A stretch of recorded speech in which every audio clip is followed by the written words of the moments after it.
خروج دوسرا باب۔ اور لاوی کے گھرانہ کے ایک شخص نے جا کر لاوی کی نسل کی ایک عورت سے بیاہ کیا۔ وہ عورت حاملہ ہوئی اور اس کے بیٹا ہوا، اور اس نے یہ دیکھ کر کہ بچہ خوبصورت ہے 3 مہینے تک اسے چھپا کر رکھا، اور جب اسے اور زیادہ چھپا نہ سکی تو اس نے سرکنڈوں کا ایک ٹوکرا لیا اور اس پر چکنی مٹی اور رال لگا کر لڑکے کو اس میں رکھا، اور اسے دریا کے کنارے جھاؤ میں چھوڑ آئی۔ اور اس کی بہن دور کھڑی رہی تاکہ دیکھے کہ اس کے ساتھ کیا ہوتا ہے۔ اور فرعون کی بیٹی دریا پر غسل کرنے آئی، اور اس کی سہیلیاں دریا کے کنارے کنارے ٹہلنے لگیں۔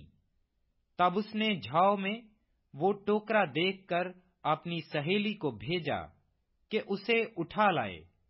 جب اس نے اسے کھولا تو لڑکے کو دیکھا اور وہ بچہ رو رہا تھا۔ اسے اس پر رحم آیا اور کہنے لگی، یہ کسی عبرانی کا بچہ ہے۔ تب اس کی بہن نے فرعون کی بیٹی سے کہا، کیا میں جا کر عبرانی عورتوں میں سے ایک دائی تیرے پاس بلا لاؤں جو تیرے لیے اس بچے کو دودھ پلایا کرے؟ فرعون کی بیٹی نے اسے کہا، جا۔ وہ لڑکی جا کر اس بچے کی ماں کو بلا لائی۔ فرعون کی بیٹی نے اسے کہا، تو اس بچے کو لے جا کر میرے لیے دودھ پلا، میں تجھے تیری اجرت دیا کروں گی۔ وہ عورت اس بچے کو لے جا کر دودھ پلانے لگی۔ جب بچہ کچھ بڑا ہوا تو وہ اسے فرعون کی بیٹی کے پاس لے گئی، اور وہ اس کا بیٹا ٹھہرا، اور اس نے اس کا نام موسیٰ یہ کہہ کر رکھا کہ میں نے اسے پانی سے نکالا۔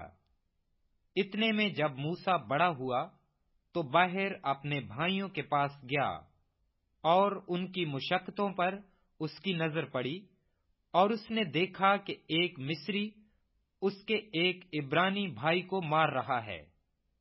پھر اس نے ادھر ادھر نگاہ کی، اور جب دیکھا کہ وہاں کوئی دوسرا آدمی نہیں ہے تو اس مصری کو جان سے مار کر اسے ریت میں چھپا دیا۔ پھر دوسرے دن وہ باہر گیا اور دیکھا کہ 2 عبرانی آپس میں مار پیٹ کر رہے ہیں۔ تب اس نے اسے جس کا قصور تھا کہا کہ تو اپنے ساتھی کو کیوں مارتا ہے؟ اس نے کہا، تجھے کس نے ہم پر حاکم یا منصف مقرر کیا؟ کیا جس طرح تو نے اس مصری کو مار ڈالا مجھے بھی مار ڈالنا چاہتا ہے؟ تب موسیٰ یہ سوچ کر ڈرا کہ بلا شک یہ بھید فاش ہو گیا۔ جب فرعون نے یہ سنا تو چاہا کہ موسیٰ کو قتل کرے، پر موسیٰ فرعون کے حضور سے بھاگ کر ملک مدیان میں جا بسا۔ وہاں وہ ایک کنویں کے نزدیک بیٹھا تھا، اور مدیان کے کاہن کی 7 بیٹیاں تھیں۔ وہ آئیں اور پانی بھر بھر کر کٹڑوں میں ڈالنے لگیں تاکہ اپنے باپ کی بھیڑ بکریوں کو پلائیں، اور گڈریے آ کر ان کو بھگانے لگے۔ لیکن موسیٰ کھڑا ہو گیا اور اس نے ان کی مدد کی اور ان کی بھیڑ بکریوں کو پانی پلایا۔ اور جب وہ اپنے باپ رویل کے پاس لوٹیں تو اس نے پوچھا کہ آج تم اس قدر جلد کیسے آ گئیں؟ انہوں نے کہا، ایک مصری نے ہم کو گڈریوں کے ہاتھ سے بچایا اور ہمارے بدلے پانی بھر بھر کر بھیڑ بکریوں کو پلایا۔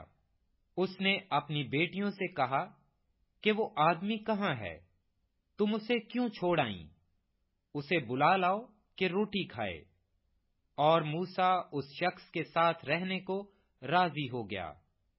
تب اس نے اپنی بیٹی صفورہ موسیٰ کو بیاہ دی، اور اس کے ایک بیٹا ہوا، اور موسیٰ نے اس کا نام جرسوم یہ کہہ کر رکھا کہ میں اجنبی ملک میں مسافر ہوں۔